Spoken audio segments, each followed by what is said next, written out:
Hello friends, it's easy YouTube চ্যানেলে তোমাদের welcome. Friends, আমরা আমাদের চ্যানেলে ইংলিশ লিটারেচার, ইংলিশ গ্রামার, বিভিন্ন কম্পিটিটিভ এক্সামে আসা error correction, idioms, phrase, synonyms, antonyms, one word substitution এবং বিভিন্ন ইউনিভার্সিটি ও কলেজের সিলেবাস নিয়ে ডিসকাস করি। তাছাড়া ওয়েস্ট বেঙ্গল বোর্ড ও কাউন্সিলের ক্লাস 5 থেকে 12-এর ইংলিশ সাবজেক্টের টেক্সট, অ্যাক্টিভিটি, গ্রামার, রাইটিংস নিয়ে ডিসকাস করি। আমাদের আজকের ক্লাসের ডিসকাশনের টপিক হলো আর.কে. নারায়ণের লেখা গল্প ফাদার্স হেল্প। আজকের মূল গল্পে প্রবেশ করার আগে আমরা জেনে নেব আর.কে. নারায়ণকে নিয়ে। আর.কে. নারায়ণ তিনি ছিলেন একজন বিখ্যাত ভারতীয় লেখক, যিনি ইংরেজি সাহিত্যে তাঁর অসাধারণ অবদানের জন্য খ্যাত। তাঁর জন্ম 1906 সালের 10 অক্টোবর মাদ্রাজ শহরে। তিনি সাধারণ মানুষের দৈনন্দিন জীবন এবং গ্রামীণ ভারতের গল্পকে কেন্দ্র করে অসাধারণ সরল এবং রসাত্মক শৈলীতে সাহিত্য রচনা করেছেন। তার কাল্পনিক শহর মালগুড়ি ভিত্তিক উপন্যাস ও ছোট গল্পের জন্য তিনি বিশেষভাবে পরিচিত। তার বিখ্যাত রচনাগুলির মধ্যে রয়েছে স্বামী অ্যান্ড ফ্রেন্ডস, দ্য গাইড এবং মালগুড়ি ডেজ। দেখো, এখানে বলা আছে আর.কে. নারায়ণ 1906 থেকে 2001 is one of the leading figures of early Indian literature in English। মানে আর.কে. নারায়ণ ছিলেন ইংরেজিতে প্রথম ভারতীয় সাহিত্য যারা রচনা করেছেন তাদের মধ্যে সর্বপ্রথম যে রাইটাররা ছিলেন তাদের মধ্যে একজন। His notable works include Malgudi days and the guide. তার বিখ্যাত কয়েকটা এবং উল্লেখযোগ্য কয়েকটা লেখার মধ্যে রয়েছে মালগুড়ি ডেজ এবং the guide. He was awarded the Sahitya Akademi Award in 1958 for The Guide. The Guide রচনার জন্যে, এই নোভেলটার জন্যে তিনি কী পান? 1958 সালে সাহিত্য একাডেমি পুরস্কার পান। দেখো কি বলা আছে, the story an edited excerpt from Malgudi Days is about a young boy called Swaminathan who is unwilling to go to school. এই গল্পটা মেনলি কাকে নিয়ে লেখা? একটা মালগুড়ি ডেজ বলে যে বইটা রয়েছে সেই বইয়ের একটা ছোট্ট অংশ এখানে তুলে ধরা হয়েছে এবং এই গল্পটা মেনলি স্বামীনাথনকে নিয়ে লেখা। হু ইজ আনউইলিং, সে যেতে চায় না, অনিচ্ছাকৃতভাবে সে যেতে চায় না। টু গো টু স্কুল, সে স্কুলে যেতে চায় না, স্কুল যেতে যে অনিচ্ছুক। But is forced by his father to attend the school, কিন্তু তার বাবা তাকে ফোর্স করে, তাকে জোরপূর্বক তাকে স্কুলে পাঠান তিনি। The story explores how, through the events that follow, Swami's original reservations about his teacher, Samuel. এই গল্পটা আমাদেরকে দেখায় যে পরপর কয়েকটি ঘটনার পর কিভাবে স্বামীনাথন চেঞ্জ হয়ে যায় তার শিক্ষক স্যামুয়েলের সম্পর্কে এবং তার মতামতের কিছু পরিবর্তনও লক্ষ্য করা যায় গল্পের শেষে। তাহলে চলো আমরা আজকের মেন টেক্সটে প্রবেশ করি। Lying in bed, Swaminathan realized with a shudder that it was Monday morning. বিছানায় শুয়েছিল স্বামীনাথন, এরকম একটা সময়ে তার একটা কাঁপতে কাঁপতে, সে ভয়ে কাঁপতে কাঁপতে রিয়েলাইজ করছে, সে বুঝতে পারছে যে আজকে মানডে মর্নিং। আচ্ছা, it looked as though only a moment এগো ইট ওয়াজ ফ্রাইডে। দেখে মনে হচ্ছে যে এই তো কিছুক্ষণ আগেই যেন কি ছিল, ফ্রাইডে ছিল, শুক্রবার ছিল। অলরেডি মানডে ওয়াজ হেয়ার, আর এখনই হঠাৎ করে মানডে চলে এলো, সোমবার হয়ে গেল। সোমবার হয়ে যাওয়া মানে স্কুল যেতে হবে। He hope he didn't have to go to school. সে মনে মনে তার একটা আশা ছিল যে আজকে তাকে স্কুল যেতে হবে না।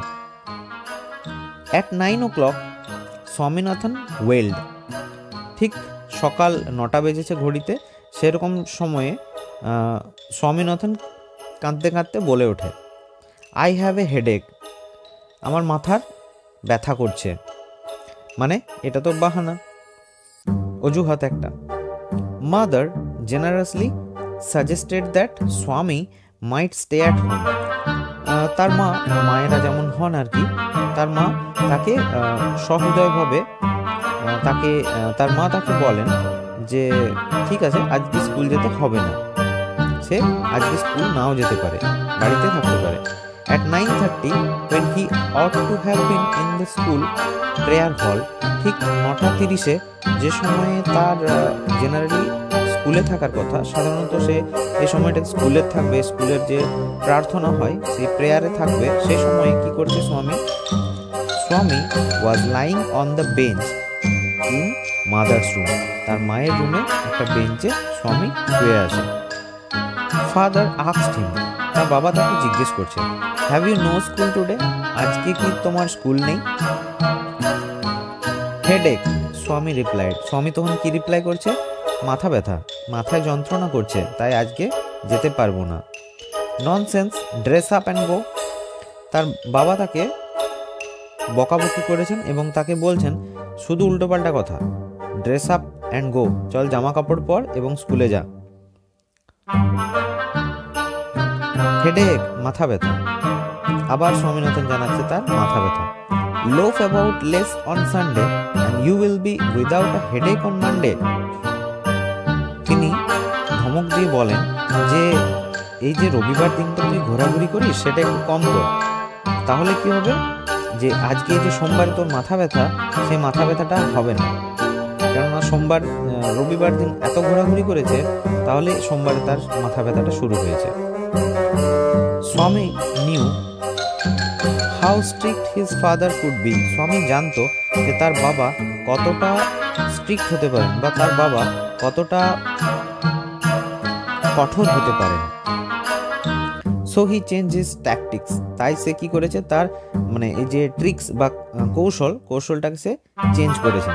I can go so late to the class, আজকে অনেক দেরি হয়ে গেছে, আজকে আমি যেতে পারবো না, এটা বলেছে স্বামী।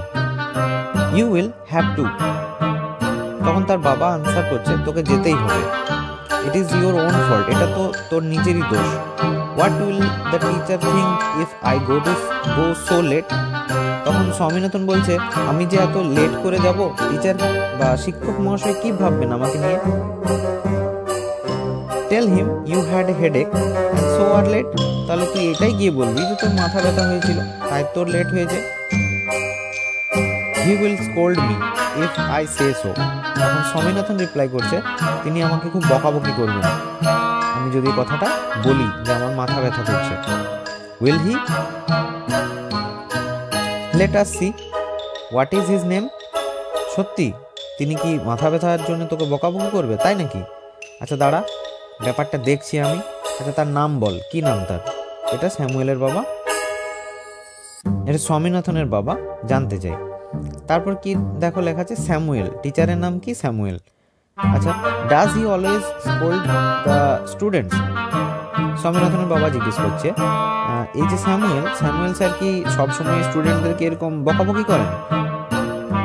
তখন স্বামীনাথন বলছে he is a very angry man, তিনি খুব একজন রাগী মানুষ। He is specially angry with boys who come in late. তিনি খুব একটা বকেন এবং তাদেরকে বেশি বকাবকি করেন যারা লেট করে আসে। I wouldn't like to go late to Samuel class. আমি স্যামুয়েল স্যারের ক্লাসে এই জন্য আমি লেট করে যেতে চাই না। If he is so angry why not tell your headmaster about it. যদি তিনি এতটাই রাগী হন তাহলে তোরা হেড স্যারকে কেন বলিস না, তাকে কেন কমপ্লেন করিস না এই ব্যাপারে? They say that even the headmaster is afraid of him. লোকজনে কথাবার্তা বলে, অন্য স্টুডেন্টরা বলা বলি করে যে হেডমাস্টার মশাইও তাকে ভয় পান। এটা একটা রিউমার, এটা একটা যেন তাকে সবাই ভয় পায়, এই কথাটা স্বামীনাথন জানায় তার বাবাকে।